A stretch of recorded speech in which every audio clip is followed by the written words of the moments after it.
is epic.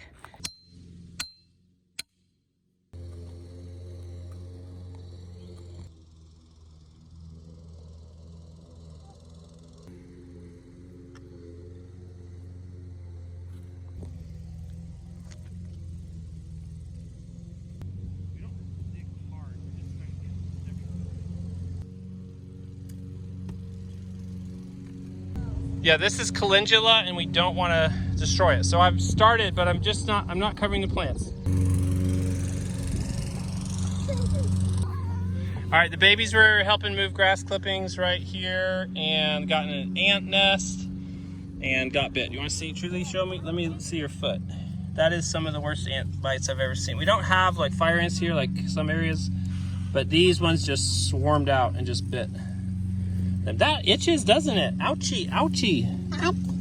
Ouchie, ouchie, but it's okay. We're out of the ants now. We got them all off. We're gonna run some cold water on your foot and it'll help the itching, okay? Oh. Does that help? Yeah. All right. Yeah, that helps cool it down. Ow. Ouch, your legs are bad. I don't break out like that when I get bit. It just is annoying. But you sensitive skin lady. Oh, you're spraying me. You're spraying daddy.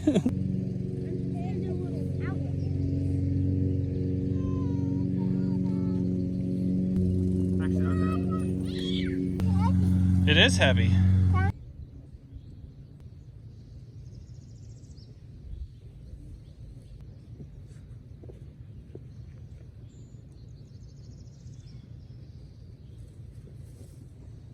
Okay, good. You're done with that section. Take a break, get some water. All right, what we're doing here is pulling these beds back together. This is what the soil looks like just under the surface in Brianna's garden. I don't know if it's backfill or just the native soil, I don't know. And then this is a mixture of the compost that she bought last year. And so there's not a ton of it. So what we're trying to do is take these beds that are flattened out and have been trampled and just eroded into the paths, pull the paths partially back into the bed. So all the organic matter that we have is in the bed, minus big chunks of mulch, of course. And then we're putting some mulch on the paths. Basically just remaking the garden. We're just focusing on this section today, trying to get one section ready to plant. What'd you say? I don't see any ants in here. I think we're good. Yeah, we're good.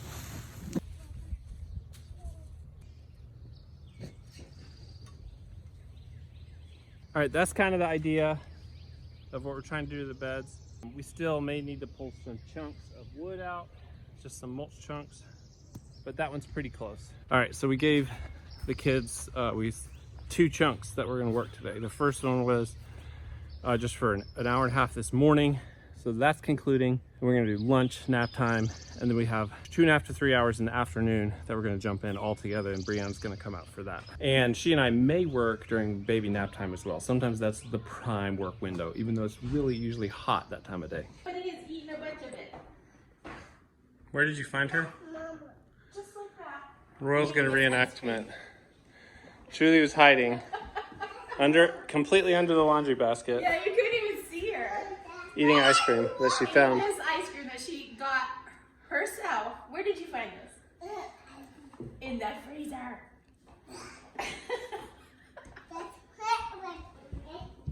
You know, you can't have it. It is nap time and we get to go to the garden ourselves. Oh yeah. Me and you. It's gonna be nice. And hot. Watering my plants. So we just got these plants from the greenhouse yesterday, which means we should probably harden them off a little bit longer. And hardening off is whenever you put them outside and then bring them back in and you get them used to being out in full sunlight. But it's gonna pour rain tomorrow and be overcast and rainy all week. So I kind of think if we plant them this evening, it'll be fine. But I don't even know if we can get this much planted today. That's being very hopeful. But if we could plant these, this would be a good day to do it, this evening. So that's the other thing is when you transplant little baby plants, you you want to do it either on a really overcast day or in the evening to give them time to adjust so that they don't just wilt in the heat of the midday sun. I've transplanted in the middle of the day plenty of times because I just had to, and it worked out fine, but these aren't even hardened off, so I definitely don't want to do that. So that's what I'm thinking about as I sit here and water is, do I want to plant these this evening, or just because all that rain, all that glorious rain. But I do have a bunch of seeds to plant today, so we could just do that. It's really good. Anyway, that's what my gardening mind is thinking about as I water my transplant. Okay, these are my little onion plants, and usually I buy them in like big bunches, but I missed the deadline for that this year, and the greenhouse had ones that I like. They have the candy onions, which I really like those.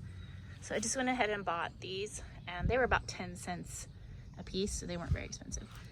And then this is, what kind of cabbage is that? This is, I'm pretty sure, New York Elite, and it's green cabbage. And then this is purple cabbage, cauliflower. I'll have to look at the varieties back up because I can't remember right now. And then I have 2 different kinds of broccoli. These guys are a little wilted looking because they needed to be watered, and I just now got to it. So yeah, we have broccoli, cauliflower, cabbage, and onions. And to be honest, they should have been planted like a month ago, but I'm gonna go ahead and plant them and just hope for the best. So, I mean, in years past, I've planted them this late, and it was fine. We just had a much shorter harvest season. And part of the reason I waited so long to start my garden was because I just wasn't sure. We thought about maybe having the garden at the farm, but we decided, and then just like planting a bunch of flowers and then reseeding a lot of this into grass. But I decided I would rather the garden be here. 1, because the farm garden is nowhere near ready to be planted. And 2, I feel like it'll be easier for me to garden here than at the farm. But we are actually going to reseed some of this garden into grass, and I have hundreds of flowers coming that I'm going to plant. So I'm going to have a really pretty cut flower garden. Those aren't coming till June though. I will start planting flowers before June, but my big cut flower garden I won't be able to plant till June. But let me show you something really cool. These are snapdragons from last year. I have never had snapdragons come back. Anywhere I didn't pull them at the end of the year last year, they came back. I have calendula growing all over the garden where it was planted last year, and I love it. Here's some more snapdragons. I'm really interested to see what happens with these snapdragons, like what the blooms look like, how tall the plants get.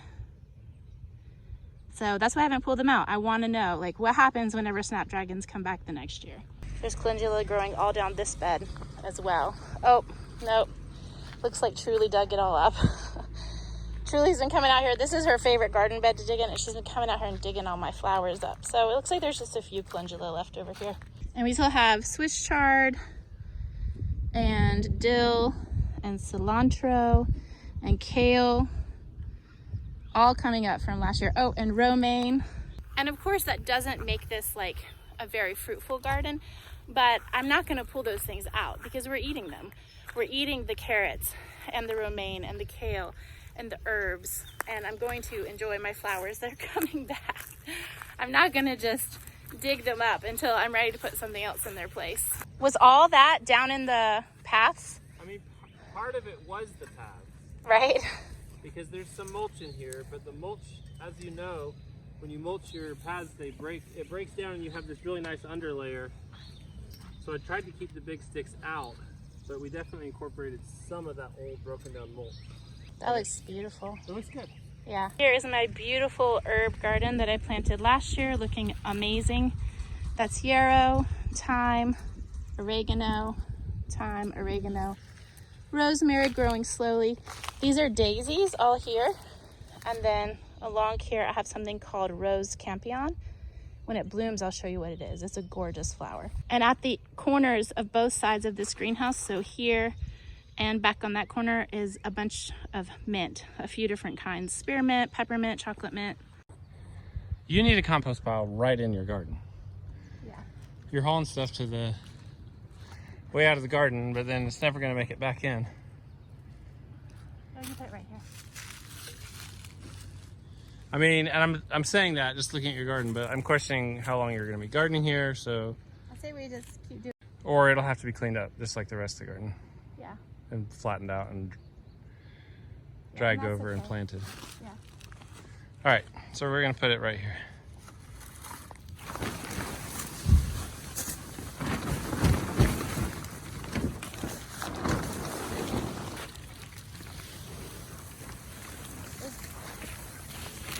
Let me pull off the. Which bed are we gonna put it on? Oh.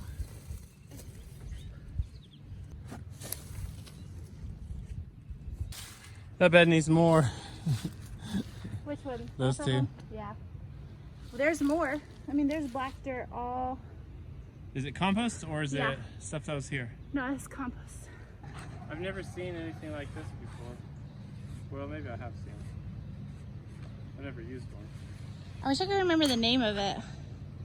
I can text the friend who gave it to me and ask them what it's called. Or at least the end's backwards, the middle's it.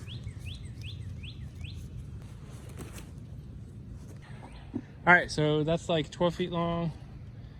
So it's probably can make a 4-foot ring. Let's do that. If you think that's good.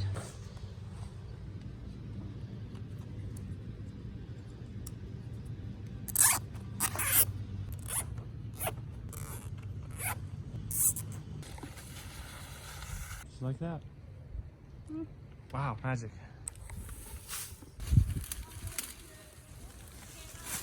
What are we gonna do with all this compost? It'll turn into soil and we'll put it back in the garden. Would that be cool? Where it belongs. Where it belongs. This is epic. Do you guys remember last year when we first started there wasn't a single worm? Now there's worms. You guys even just said you've seen a bunch. Let me see. All right. Where should we put it? Bury him somewhere nice in one of the beds. I shouldn't bury him. He likes being there. You know that. He'll get hurt. No, he won't. Do one of the beds that we've already done so he doesn't get chopped up when we hoe it. You know what's amazing? The other side of the garden has almost no weeds, and you want to know why? Because there was enough compost on it. There was so much compost on the tops of those beds on the other side that they didn't really grow any weeds, so there weren't a bunch of weed seeds that went to seed, you know? That's what all this is weed seeds that didn't get pulled in time. Can I have like a tool?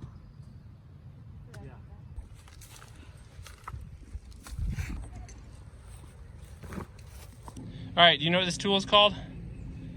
Ask Mama. Mom, what's this tool called? I just left my brain. I do know what it's called. A broad fork. These are called locking nuts. You know what? Just do these two so you don't lose anything. These are called locking nuts. They're locking because they have plastic, and when you put them on really tight on the bolt, they go through the plastic. They won't just come off. They don't loosen easily because that plastic, the threads like cut into the plastic basically. Cute. On your handle, just wiggle around. That's usually the answer. All right, and then I'll hand you this one. The flat side always goes against the, like this, the pointed side where the plastic goes out. All right, it'll go on easy at first, but then you'll hit that plastic, and then after you hit the plastic, it gets harder. So right there, it gets hard. You'll need a wrench. You can try, see if you can do it with a, you probably need to hold the backside here and tighten it. So you'll probably need 2 wrenches. There's one in my van.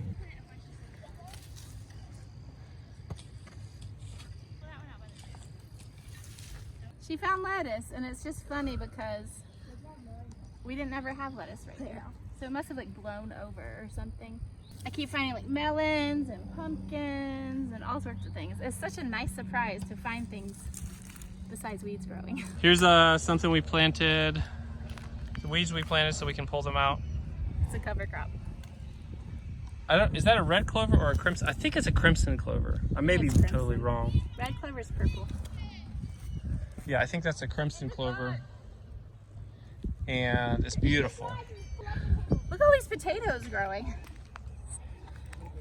Here are some potatoes growing. We've also got sunflower volunteers. Let's see, I wanted to see how big the baby potatoes are. What do you think? That's a fingerling. Um, You can wash it off and eat it. It'd probably be okay. It'd probably be really tender. I already did it. Really? This one is the best cut. Nice job, Justy. You're doing an amazing job getting the weeds out. Wait, hold on. I want to see. Woo! We found a worm nest. Finally. Well, I don't know if it was worms, actually. I know. It's just fun to say that.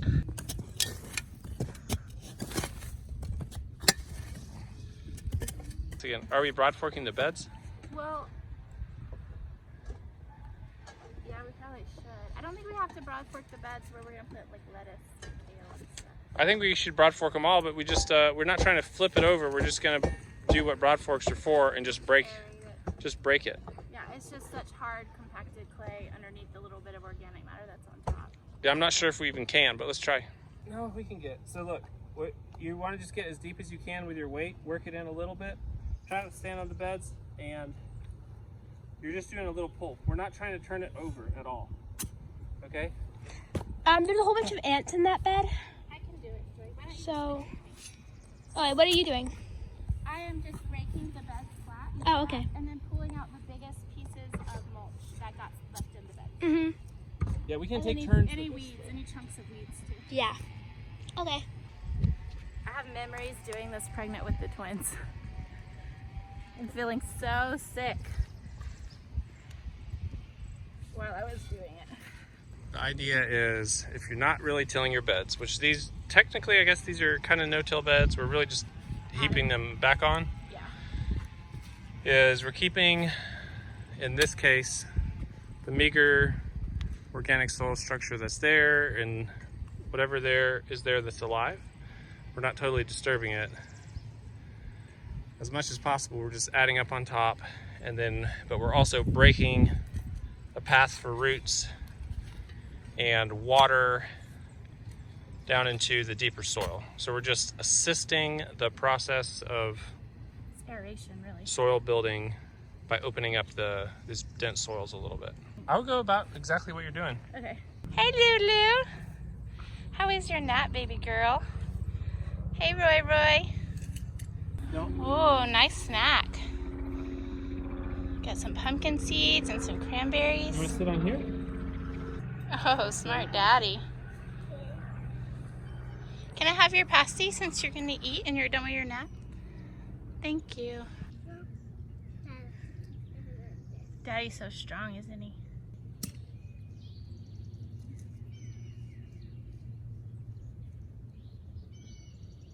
Rock it back until you see the dirt lift a little bit. What do you mean? Rock it back by the handles. Yeah. What's water walk? All right, we're adding some layers, a little layer of compost, just to help kickstart this compost pile and weigh it down. Some of this cardboard that has been used The plastic stuff. as mulch, we're gonna put it into the compost because a lot of it's already breaking down, and buried, it'll break down really fast.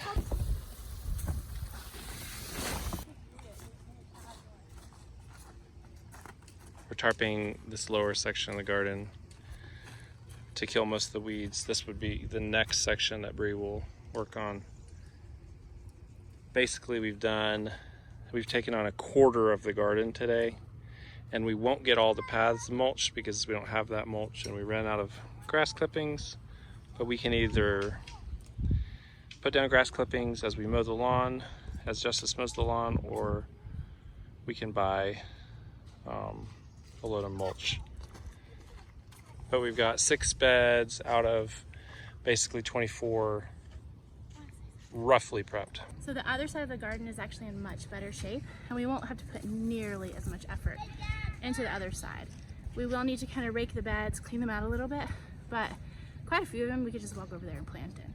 So we did the harder side first, and it feels good to get it done finally. You're also rotating though. You did decide you didn't have all your brassicas, you didn't have all your Well, I could have early switched crops. this way. But we are rotating. So Yeah, we're rotating the spring garden to this side, but I could have just switched like that and it would have been fine too.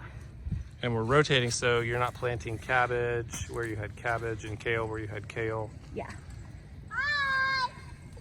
I don't know how much of a difference that actually makes in a small garden, like not in like giant crop fields. Yeah. But I think it's probably still a good idea, even if it doesn't have the same level of benefit.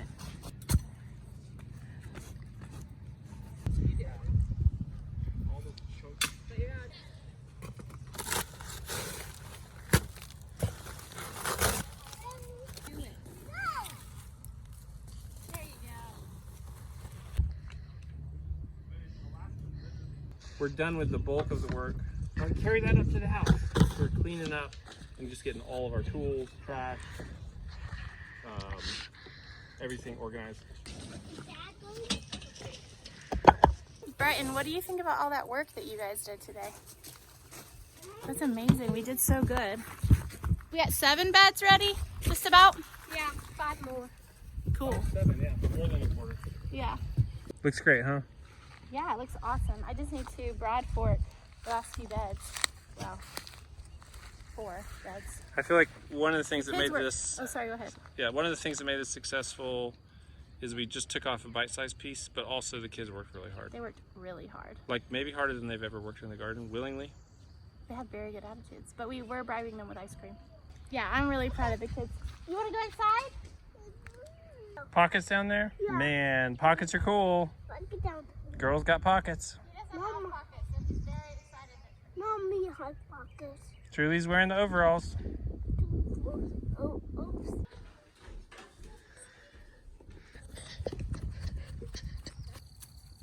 Okay.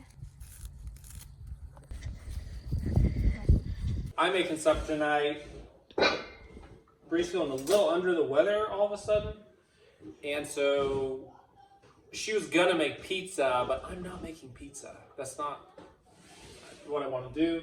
So I'm doing some leftovers. So I added just chickpeas to chicken tikka masala that she had already made leftovers. Mac and cheese, delicious mac and cheese leftovers. I'm gonna make some rice, but I'm also gonna make a little salad slash slaw. This is cilantro from the garden. It's beautiful. And we're making a cilantro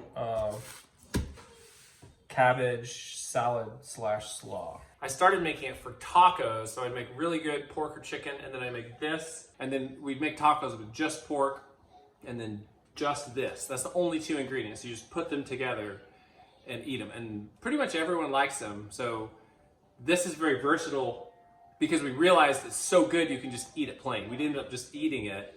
We're eating it for the next meal as a kind of a side salad. It's really a nice thing. You could make tacos with it. You could make nachos with it.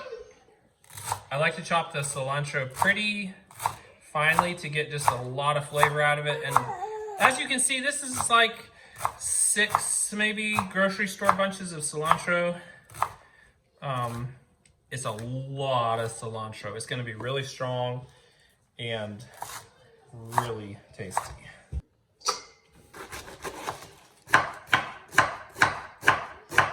This is going to be about half cabbage, half cilantro. So if you don't like cilantro, you're not going to like this. The tips of the Oh, cool. thingies. I forgot what they're called. Cat briars, tips to cat briars. Do you like them?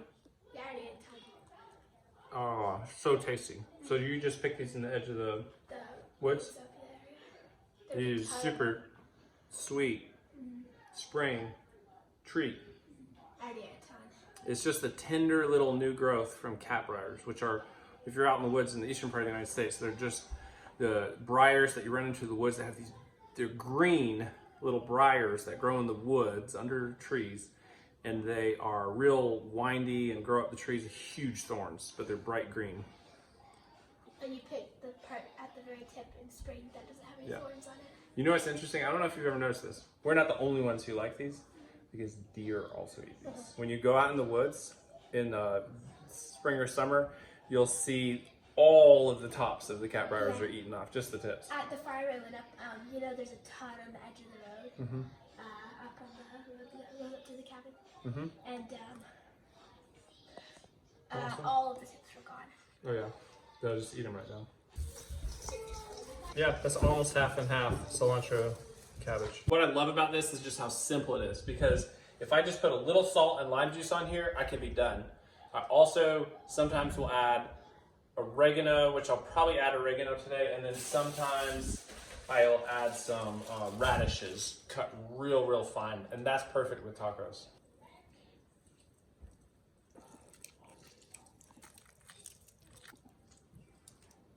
If you want this to last a couple days in the fridge, if you want to say make tacos one day, nachos the next day, or just have it as a side salad, you may want to keep the salt off of it. The problem is if once you put salt on the cabbage, it kind of pulls the juice out and it gets a little bit sloppy, a little wet over the coming days, and it's still tasty and delicious, but it's not quite as crisp. So you could leave the salt out and see if you like it, or if you really like the salt in it, which I do, you could just salt like half of it.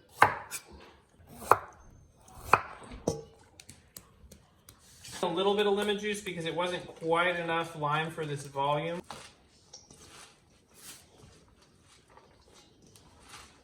The one thing I'm missing is a little red cabbage, which I really like red cabbage in here. Thank you, Justice.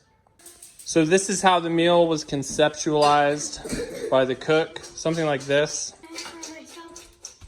Grace has a different idea. So my idea versus her idea. Or maybe we'll just do both.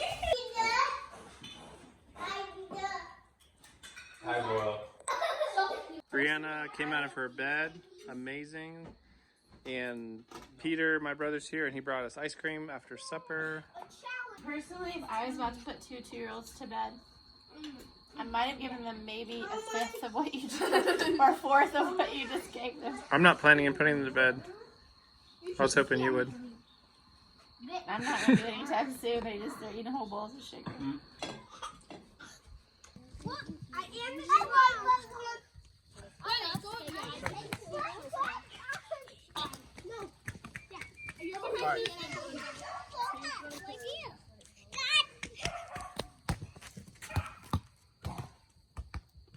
Hands up. It's my body. Or hits my hand. Okay, you're allowed to let it bounce off your body. If it hits your body and then it bounces on the ground, then you can do it. No! Oh! My camera off. Alright guys, thanks for joining us today. We're going to wrap this video out. I'm taking the babies in to make bottles after a rousing game of Foursquare that is still going on into the night. Thanks for joining us, and we'll see you soon. Bye.